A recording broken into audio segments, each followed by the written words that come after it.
Chapter 3. There was music from my neighbor's house through the summer nights. In his blue gardens, men and girls came and went like moths among the whisperings and the champagne and the stars.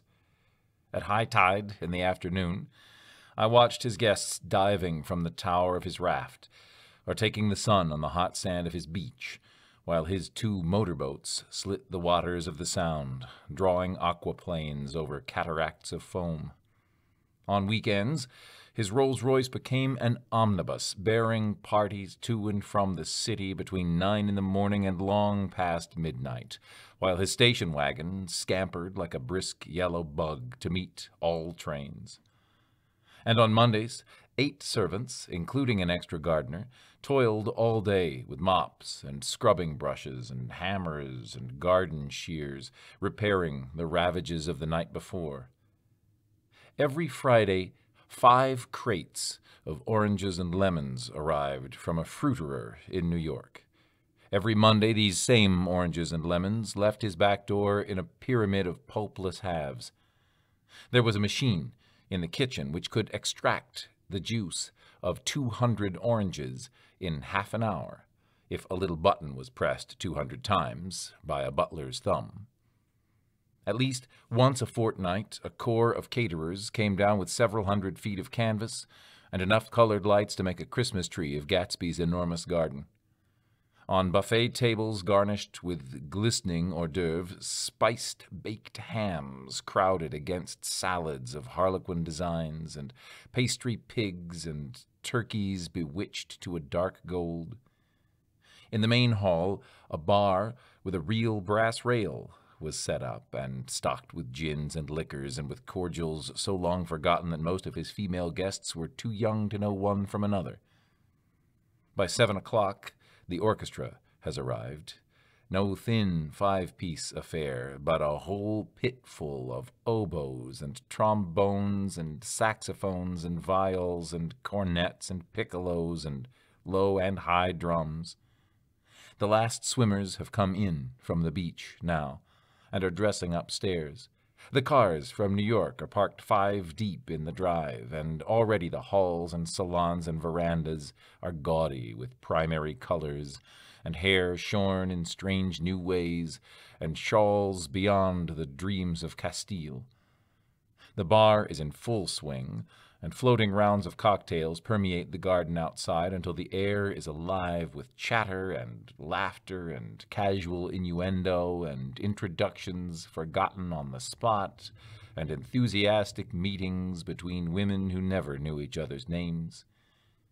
The lights grow brighter as the earth lurches away from the sun, and now the orchestra is playing yellow cocktail music, and the opera of voices pitches a key higher.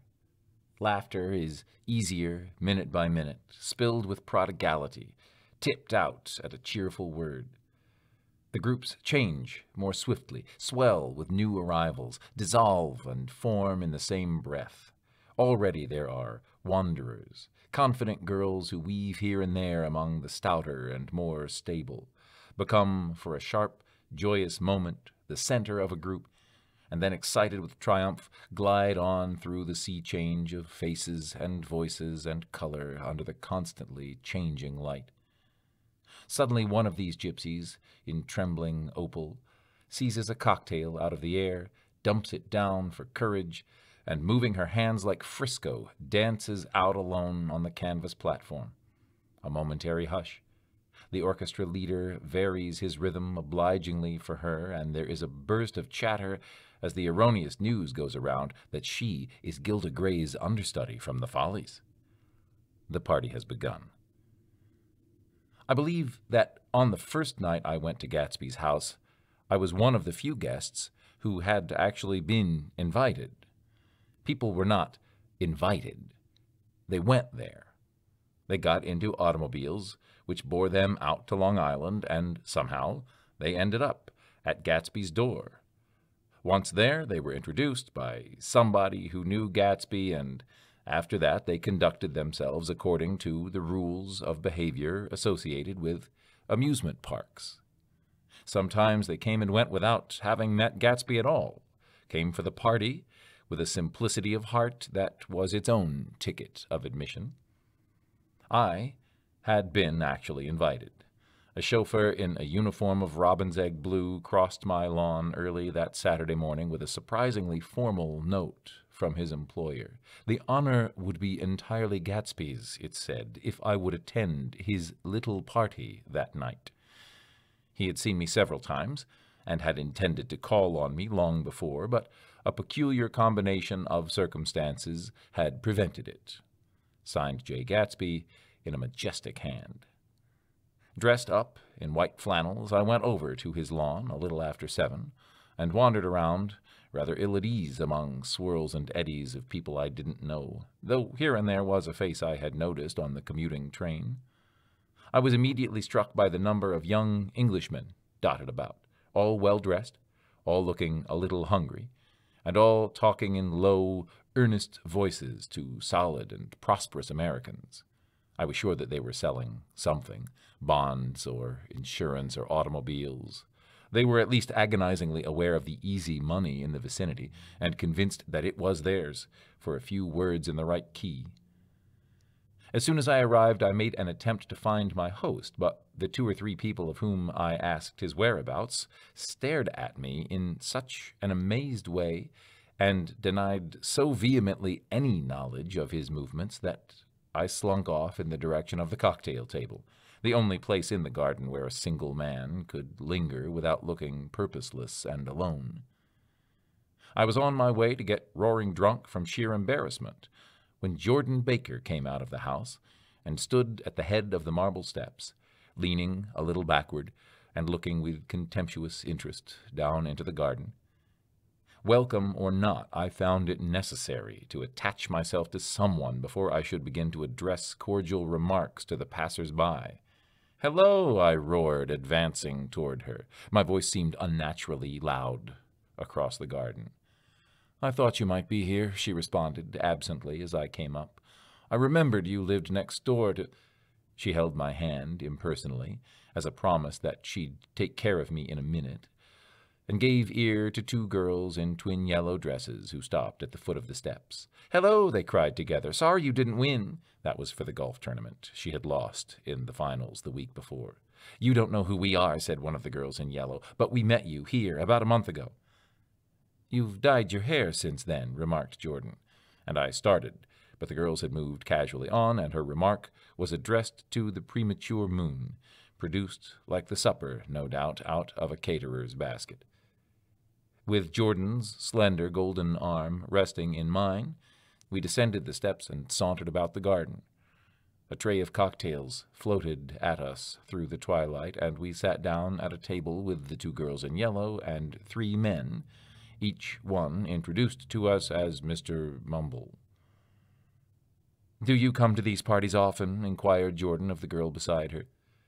"The last one was the one I met you at," answered the girl in an alert, confident voice. She turned to her companion. "Wasn't it for you, Lucille?"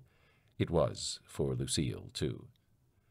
"I like to come," Lucille said. "I never care what I do, so I always have a good time. When I was here last, I tore my gown on a chair, and he asked me my name and address. Inside of a week, I got a package from Crorier's with a new evening gown in it."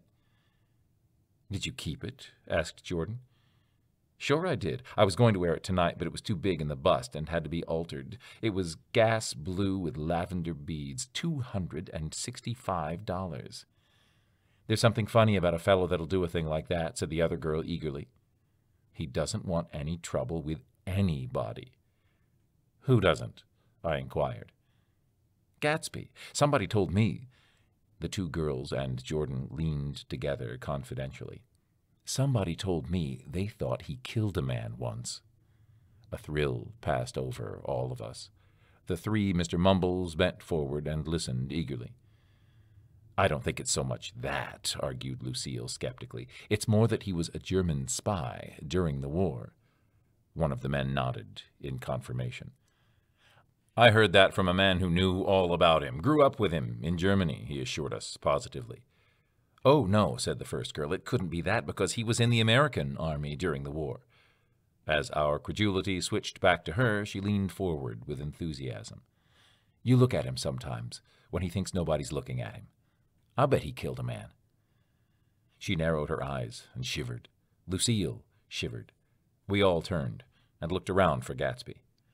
It was testimony to the romantic speculation he inspired that there were whispers about him from those who found little that it was necessary to whisper about in this world. The first supper, there would be another one after midnight, was now being served, and Jordan invited me to join her own party, who were spread around a table on the other side of the garden. There were 3 married couples, and Jordan's escort, a persistent undergraduate given to violent innuendo, and obviously under the impression that sooner or later Jordan was going to yield him up her person to a greater or lesser degree. Instead of rambling, this party had preserved a dignified homogeneity and assumed to itself the function of representing the staid nobility of the countryside, East Egg condescending to West Egg, and carefully on guard against its spectroscopic gaiety. "Let's get out," whispered Jordan after a somehow wasteful and inappropriate half-hour. "This is much too polite for me." We got up, and she explained that we were going to find the host. I had never met him, she said, and it was making me uneasy. The undergraduate nodded in a cynical, melancholy way. The bar, where we glanced first, was crowded, but Gatsby was not there. She couldn't find him from the top of the steps, and he wasn't on the veranda. On a chance, we tried an important-looking door and walked into a high Gothic library, paneled with carved English oak and probably transported complete from some ruin overseas. A stout, middle-aged man with enormous owl-eyed spectacles was sitting, somewhat drunk, on the edge of a great table, staring with unsteady concentration at the shelves of books. As we entered, he wheeled excitedly around and examined Jordan from head to foot. "What do you think?" he demanded impetuously. "About what?" He waved his hand toward the bookshelves. "About that. As a matter of fact, you needn't bother to ascertain. I ascertained. They're real." "The books?" He nodded. "Absolutely real, have pages and everything. I thought they'd be a nice, durable cardboard. Matter of fact, they're absolutely real. Pages and... Here, let me show you." Taking our skepticism for granted, he rushed to the bookcases and returned with Volume 1 of the Stoddard Lectures. "See," he cried triumphantly, "it's a bona fide piece of printed matter. It fooled me. This fellow's a regular Belasco. It's a triumph. What thoroughness. What realism. Knew when to stop, too. Didn't cut the pages. But what do you want? What do you expect?" He snatched the book from me and replaced it hastily on its shelf, muttering that if one brick was removed, the whole library was liable to collapse.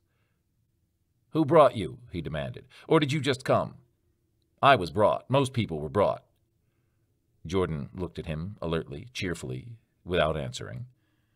"I was brought by a woman named Roosevelt," he continued. "Mrs. Claude Roosevelt. Do you know her? I met her somewhere last night. I've been drunk for about a week now, and I thought it might sober me up to sit in the library." "Has it?"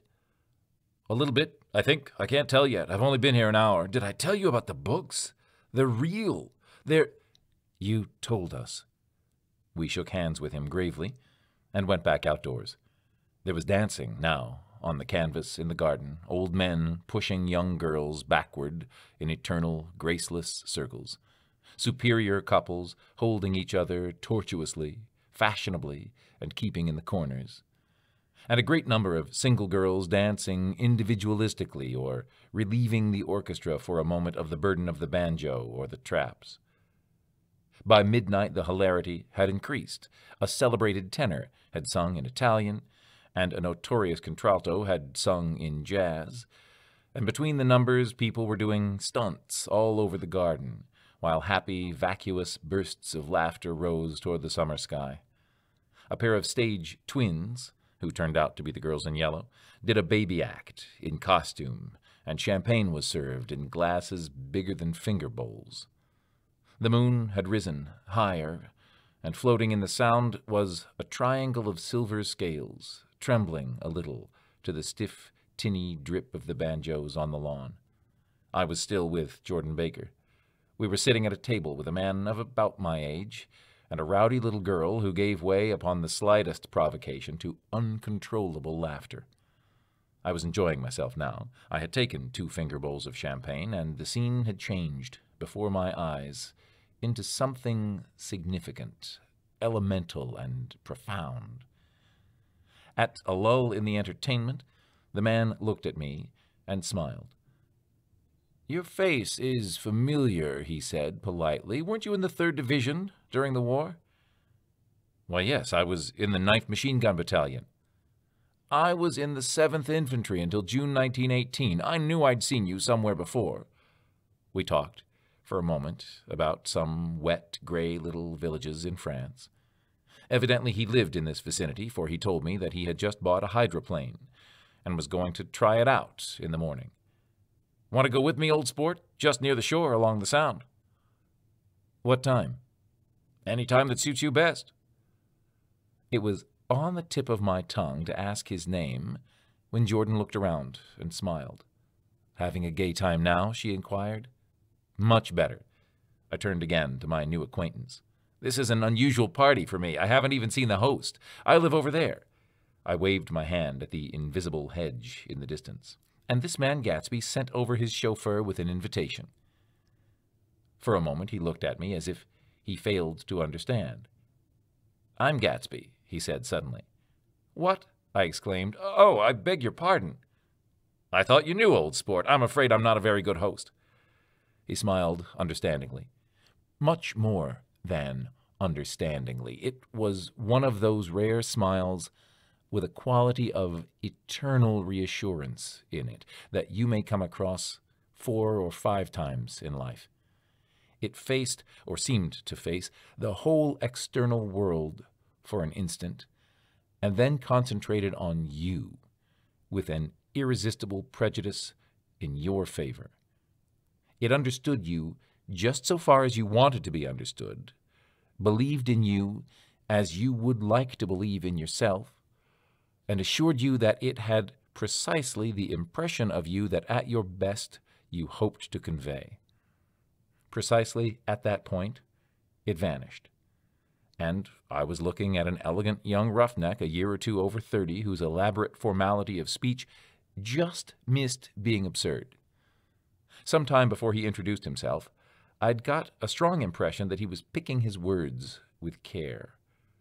Almost at the moment when Mr. Gatsby identified himself, a butler hurried toward him with the information that Chicago was calling him on the wire. He excused himself with a small bow that included each of us in turn. "If you want anything, just ask for it, old sport," he urged me. "Excuse me, I will rejoin you later." When he was gone, I turned immediately to Jordan, constrained to assure her of my surprise. I had expected that Mr. Gatsby would be a florid and corpulent person in his middle years. "Who is he?" I demanded. "Do you know?" "He's just a man named Gatsby." "Where is he from, I mean, and what does he do?" "Now you're started on the subject," she answered with a wan smile. "Well, he told me once he was an Oxford man." A dim background started to take shape behind him, but at her next remark it faded away. "However, I don't believe it." "Why not?" "I don't know," she insisted. "I just don't think he went there." Something in her tone reminded me of the other girl's "I think he killed a man," and had the effect of stimulating my curiosity. I would have accepted without question the information that Gatsby sprang from the swamps of Louisiana or from the Lower East Side of New York. That was comprehensible. But young men didn't, at least in my provincial inexperience, I believed they didn't, drift coolly out of nowhere and buy a palace on Long Island Sound. "Anyhow, he gives large parties," said Jordan, changing the subject with an urbane distaste for the concrete. "And I like large parties. They're so intimate. At small parties there isn't any privacy." There was the boom of a bass drum, and the voice of the orchestra leader rang out suddenly above the echolalia of the garden. "Ladies and gentlemen," he cried, "at the request of Mr. Gatsby, we are going to play for you Mr. Vladimir Tostov's latest work, which attracted so much attention at Carnegie Hall last May. If you read the papers, you know there was a big sensation." He smiled with jovial condescension and added, "Some sensation," whereupon everybody laughed. "The piece is known," he concluded lustily, "as Vladimir Tostov's Jazz History of the World." The nature of Mr. Tostov's composition eluded me because, just as it began, my eyes fell on Gatsby, standing alone on the marble steps and looking from one group to another with approving eyes. His tanned skin was drawn attractively tight on his face, and his short hair looked as though it were trimmed every day. I could see nothing sinister about him. I wondered if the fact that he was not drinking helped to set him off from his guests, for it seemed to me that he grew more correct as the fraternal hilarity increased. When the jazz history of the world was over, girls were putting their heads on men's shoulders in a puppyish, convivial way. Girls were swooning backward playfully into men's arms, even into groups, knowing that someone would arrest their falls. But no one swooned backward on Gatsby, and no French bob touched Gatsby's shoulder, and no singing quartets were formed with Gatsby's head for one link. "I beg your pardon." Gatsby's butler was suddenly standing beside us. "Miss Baker," he inquired, "I beg your pardon, but Mr. Gatsby would like to speak to you alone." "With me?" she exclaimed in surprise. "Yes, madame." She got up slowly, raising her eyebrows at me in astonishment, and followed the butler toward the house. I noticed that she wore her evening dress, all her dresses, like sports clothes. There was a jauntiness about her movements, as if she had first learned to walk upon golf courses on clean, crisp mornings. I was alone, and it was almost 2. For some time, confused and intriguing sounds had issued from a long, many-windowed room which overhung the terrace. Eluding Jordan's undergraduate, who was now engaged in an obstetrical conversation with 2 chorus girls, and who implored me to join him, I went inside. The large room was full of people. One of the girls in yellow was playing the piano, and beside her stood a tall, red-haired young lady from a famous chorus, engaged in song. She had drunk a quantity of champagne, and during the course of her song she had decided ineptly that everything was very, very sad. She was not only singing, she was weeping, too. Whenever there was a pause in the song, she filled it with gasping, broken sobs, and then took up the lyric again in a quavering soprano. The tears coursed down her cheeks, not freely, however, for when they came into contact with her heavily beaded eyelashes, they assumed an inky color and pursued the rest of their way in slow, black rivulets. A humorous suggestion was made that she sing the notes on her face, whereupon she threw up her hands, sank into a chair, and went off into a deep, vinous sleep. "She had a fight with a man who says he's her husband," explained a girl at my elbow. I looked around. Most of the remaining women were now having fights with men said to be their husbands. Even Jordan's party, the quartet from East Egg, were rent asunder by dissension. One of the men was talking with curious intensity to a young actress, and his wife, after attempting to laugh at the situation in a dignified and indifferent way, broke down entirely and resorted to flank attacks. At intervals, she appeared suddenly at his side like an angry diamond and hissed, "You promised," into his ear. The reluctance to go home was not confined to wayward men. The hall was at present occupied by 2 deplorably sober men and their highly indignant wives. The wives were sympathizing with each other in slightly raised voices. "Whenever he sees I'm having a good time, he wants to go home. Never heard anything so selfish in my life. We're always the first ones to leave." "So are we." "Well, we're almost the last tonight," said one of the men sheepishly. "The orchestra left half an hour ago." In spite of the wives' agreement that such malevolence was beyond credibility, the dispute ended in a short struggle, and both wives were lifted kicking into the night. As I waited for my hat in the hall, the door of the library opened, and Jordan Baker and Gatsby came out together. He was saying some last word to her, but the eagerness in his manner tightened abruptly into formality as several people approached him to say goodbye. Jordan's party were calling impatiently to her from the porch, but she lingered for a moment to shake hands. "I've just heard the most amazing thing," she whispered. "How long were we in there?" "Why, about an hour." "It was simply amazing," she repeated abstractedly. "But I swore I wouldn't tell it, and here I am tantalizing you." She yawned gracefully in my face. "Please, come and see me. Phone book. Under the name of Mrs. Sigourney Howard, my aunt." She was hurrying off as she talked. Her brown hand waved a jaunty salute as she melted into her party at the door. Rather ashamed that on my first appearance I had stayed so late, I joined the last of Gatsby's guests, who were clustered around him. I wanted to explain that I'd hunted for him early in the evening and to apologize for not having known him in the garden. "Don't mention it," he enjoined me eagerly. "Don't give it another thought, old sport." The familiar expression held no more familiarity than the hand which reassuringly brushed my shoulder. "And don't forget we're going up in the hydroplane tomorrow morning at 9 o'clock. Then the butler, behind his shoulder. "Philadelphia wants you on the phone, sir." "All right, in a minute. Tell them I'll be right there. Good night." "Good night." "Good night." He smiled, and suddenly there seemed to be a pleasant significance in having been among the last to go, as if he had desired it all the time. "Good night, old sport. Good night." But as I walked down the steps, I saw that the evening was not quite over. 50 feet from the door, a dozen headlights illuminated a bizarre and tumultuous scene. In the ditch beside the road, right side up, but violently shorn of one wheel, rested a new coupe which had left Gatsby's drive not 2 minutes before. The sharp jut of a wall accounted for the detachment of the wheel, which was now getting considerable attention from half a dozen curious chauffeurs.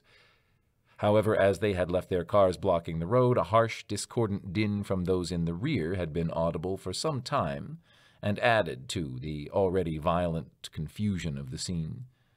A man in a long duster had dismounted from the wreck and now stood in the middle of the road, looking from the car to the tire, and from the tire to the observers in a pleasant, puzzled way. "See," he explained, "it went in the ditch." The fact was infinitely astonishing to him, and I recognized, first, the unusual quality of wonder, and then the man. It was the late patron of Gatsby's library. "How'd it happen?" He shrugged his shoulders. "I know nothing whatever about mechanics," he said decisively. "But how did it happen? Did you run into the wall?" "Don't ask me," said Owleyes, washing his hands of the whole matter. "I know very little about driving, next to nothing. It happened, and that's all I know." "Well, if you're a poor driver, you oughtn't to try driving at night." "But I wasn't even trying," he explained indignantly. "I wasn't even trying." An odd hush fell upon the bystanders. "Do you want to commit suicide? You're lucky it was just a wheel, a bad driver, and not even trying."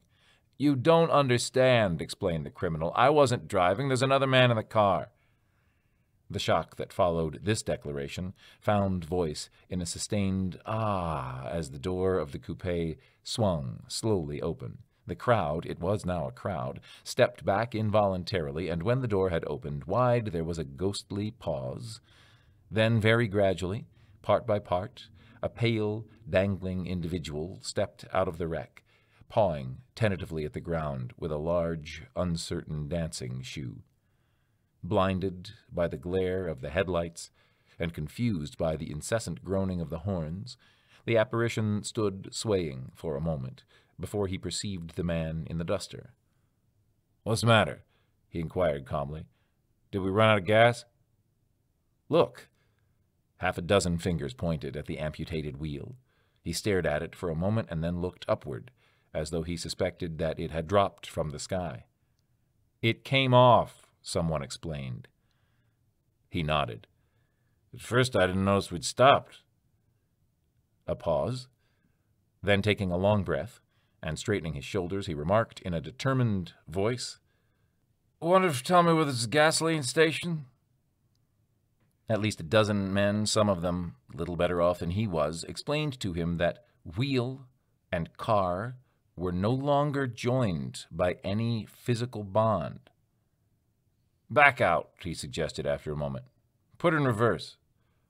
But the wheel's off. He hesitated. No harm in trying, he said. The caterwauling horns had reached a crescendo, and I turned away and cut across the lawn toward home. I glanced back once. A wafer of a moon was shining over Gatsby's house, making the night fine as before, and surviving the laughter and the sound of his still glowing garden.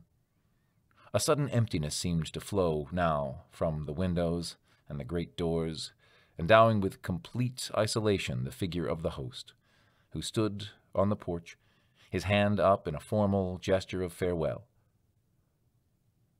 Reading over what I have written so far, I see I have given the impression that the events of 3 nights, several weeks apart, were all that absorbed me. On the contrary, they were merely casual events in a crowded summer, and until much later, they absorbed me infinitely less than my personal affairs. Most of the time I worked.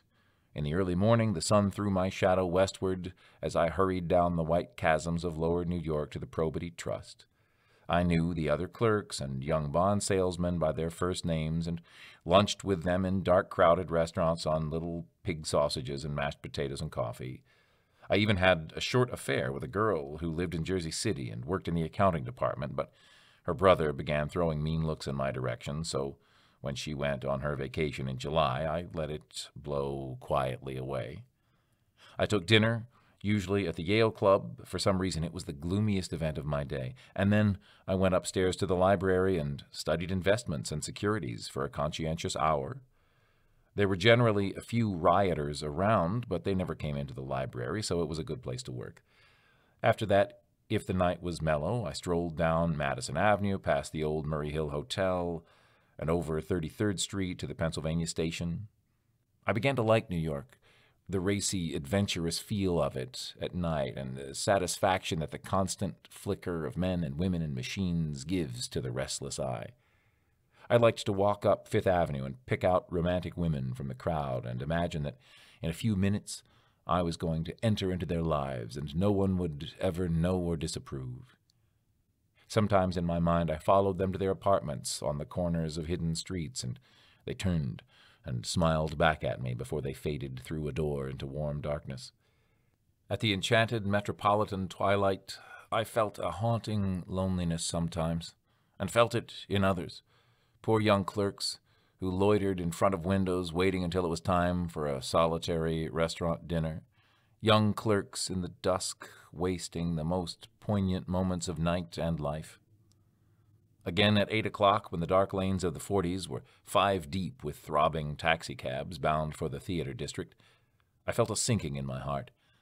Forms leaned together in the taxis as they waited, and voices sang, and there was laughter from unheard jokes, and lighted cigarettes outlined unintelligible gestures inside. Imagining that I, too, was hurrying toward gaiety and sharing their intimate excitement, I wished them well. For a while I lost sight of Jordan Baker, and then, in midsummer, I found her again. At first I was flattered to go places with her because she was a golf champion and everyone knew her name. Then it was something more. I wasn't actually in love, but I felt a sort of tender curiosity. The bored, haughty face that she turned to the world concealed something. Most affectations conceal something eventually, even though they don't in the beginning. And one day I found what it was. When we were on a house party together, up in Warwick, she left a borrowed car out in the rain with the top down, and then lied about it. And suddenly I remembered the story about her that had eluded me that night at Daisy's. At her first big golf tournament, there was a row that nearly reached the newspapers, a suggestion that she had moved her ball from a bad lie in the semifinal round. The thing approached the proportions of a scandal, then died away. A caddy retracted his statement, and the only other witness admitted that he might have been mistaken. The incident and the name had remained together in my mind. Jordan Baker instinctively avoided clever, shrewd men, and now I saw that this was because she felt safer on a plane where any divergence from a code would be thought impossible. She was incurably dishonest. She wasn't able to endure being at a disadvantage, and given this unwillingness, I suppose she had begun dealing in subterfuges when she was very young in order to keep that cool, insolent smile turned to the world and yet satisfy the demands of her hard, jaunty body. It made no difference to me. Dishonesty in a woman is a thing you never blame deeply. I was casually sorry, and then I forgot. It was on that same house party that we had a curious conversation about driving a car. It started because she passed so close to some workmen that our fender flicked a button on one man's coat. "You're a rotten driver," I protested. "Either you ought to be more careful or you oughtn't to drive at all." "I am careful." "No, you're not." "Well, other people are," she said lightly. "What's that got to do with it?" "They'll keep out of my way," she insisted. "It takes two to make an accident." "Suppose you met somebody just as careless as yourself." "I hope I never will," she answered. "I hate careless people. That's why I like you." Her gray, sun-strained eyes stared straight ahead, but she had deliberately shifted our relations, and for a moment I thought I loved her. But I am slow-thinking and full of interior rules that act as brakes on my desires, and I knew that first I had to get myself definitely out of that tangle back home. I'd been writing letters once a week and signing them Love Nick, and all I could think of was how, when that certain girl played tennis, a faint mustache of perspiration appeared on her upper lip. Nevertheless, there was a vague understanding that had to be tactfully broken off before I was free. Everyone suspects himself of at least one of the cardinal virtues, and this is mine. I am one of the few honest people that I have ever known.